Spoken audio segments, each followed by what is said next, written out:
Good day to you, my fellow endoskeletons. I'm Kenetor and welcome back for another Starbase progress report. This is week 6 of 2022, and if you're new here, I bring you the latest news and updates of everything Starbase every week. So make sure you subscribe and hit the bell so you never miss out. Now let's get to it. Rejoice, my fellow endos, for Lowry has returned, bringing us some juicy little nuggets of info, and our first is that of the Endo Stamina Bar. He says it's kind of a placeholder for an internal battery that could eventually be used for other things. However, he didn't continue to hint what those things could be, sadly. So there you go, it kind of answers the old question of why endos even need stamina. Although I already kind of saw it as a sort of capacitor in my own headcanon for the game. Next up, we have an update on station sizes, and safe zone stations will most likely be capped at their current size, and non-safe zone stations will be allowed to grow to a much larger size. Not only that, they will be reducing the no-build zone that surrounds each station down to a few hundred meters past their safe zone boundary. I can't say that I agree with limiting safe zone stations, but I can see the reasoning being to encourage people to make them outside of the safe zone. But given the fact a company can have many members, all with their own large station in the safe zone, this doesn't really hold up. But one thing is for sure, larger stations are indeed coming at some point, otherwise such large capitals would be pointless when it comes to attacking stations, as they would easily be much larger than any station they attack. More fantastic news follows in this quote. They now have automatic code to filter out and separate PTU only things so that live builds can be built faster. So we should now see a return to regular updates of bug fixes, quality of life, ship shop updates and minor features on the live branch. It seems Frozenbyte have finally understood that not updating their game for 3 freaking months is actually a really bad idea. It's a huge shame it took them this long to get it sorted out, but at least it's finally here. And there are still many new and old bugs that still need obliterating. Time will tell if they go back to their planned 2 to 3 updates per month. And speaking of being long overdue, Lowry also admits the new roadmap too is overdue, and that this will come with some new stuff, but they first need to be certain with all that before telling us about it. This one is no big surprise to anyone since we knew they have a much longer list of wants for the game, and we've seen work start on new things like the heat rework that was never on the old roadmap. So we're back at the waiting game for this one. I would suggest Frozenbyte just release the roadmap regardless, and just leave those uncertain things as blanked out question marks and reveal them when they are certain or ready. Many other games have done this, and releasing the new roadmap can keep us updated. We need more can do from Frozenbyte rather than uncertainty if they want to win the players back. In the gallery we have more brand new materials, and this week it's Charodium, which is looking so much better than it used to. Exorium has had a colour change and now looks like how Lucium used to. Gotta give credit to the texture artists working on these, they are far superior than what we had before. There is also the Surtrite remake in a group shot with these two as well, and it's lost its orange slushy look and feel. Overall, I'm loving the new style for the resources, but there will be a period of confusion with some of these colour changes.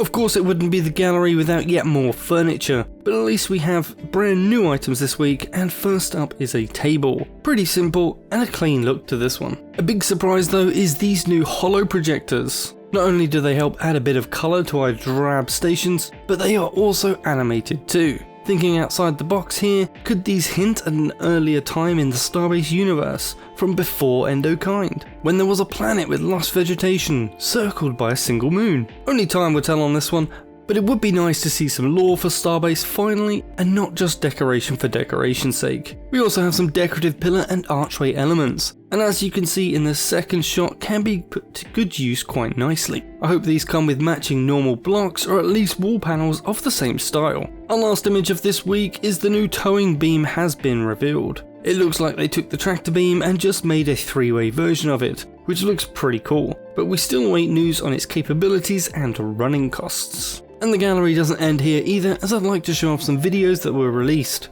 with these animated Holo projectors first. This really puts them into context for size too. Hopefully we can get some bigger ones coming at some point for bigger plants and logos. But the important video is this one, introducing the new large screens for ships. These are 48cm square parts with no bevel. These screens are far more capable than their smaller brothers. Firstly, the size alone brings much more space to display, and you can even choose the colour of the text on a per panel basis. The display is however different in the way it displays. It looks like it's made from lots of smaller squares that display one character each, so words get spaced out much more than the smaller displays. In the video you can see these being used to play two different YOLO run games, with Snake and Space Invader style games being demoed. At this point, I bet the coding community within Starbase might be frothing at the mouth over the possibilities. Let me know in the comments what you want to build with these new displays. It's a progress overview week this time round, so we're kicking off with completed features, and top of the list is capital ship destination visualization. This is the warning to the area that the capital ship will be arriving into, and if you don't vacate this area, you will be destroyed. Capital ship creation confirmation. This is a much needed fix to stop the game making a capital ship automatically once finishing a dock. This has certainly caused issues during testing for me, so I'm glad this one was fixed. Adjustable paint size area for paint tool. Note this is just for the handheld version to make it easier to paint both stations and capital ships. Heat sinks. The newest item to be introduced has now been completed and configured. They will store excess heat, or all the heat if configured to do so, until full. This could certainly allow for stealth gameplay later on, or operate at higher power outputs than the ship is configured to support for a short period. Missing UI sounds. This is exactly what it says on the tin, with a few new sounds being added. Paint tool outline highlight. This is related to the paint tool changes, and each block to be affected is outlined to avoid painting over something you didn't want to. Paint tool options. New options have been added under the tool options settings. Option for ambient volume. A new audio volume control has been added for just the ambient sounds. And now for the new features started, and we have some interesting ones this week. Starting with the resurrection machine for stations, a new version of the machine will be made just for stations that will need to be connected to the station's supply conduit network. You'll be able to connect to multiple machines at once, unlike the ship-based ones. Previously, however, we were told we would just need a signal booster device, and they even showed this off to us. But this is the first we have seen of having a whole second version needed instead. Decorative hologram projectors. We saw these in the gallery, and hopefully we get multiple sizes of these to show off bigger things or even ships one day. Would be awesome. The Salvage tool. This new equipable will turn objects back into ore to be collected just like a mining laser would do on an asteroid. It's interesting they would add this after having previously designed a device that would bring salvage parts into item crates to be put into a furnace later to be turned into nuggets that way. We will have to see how the new salvage mechanics evolve and the old plans have changed. Ship repair time adjustments. A simple balance adjustment here to encourage crafting of parts for repairs. And our last new feature is probably the most interesting,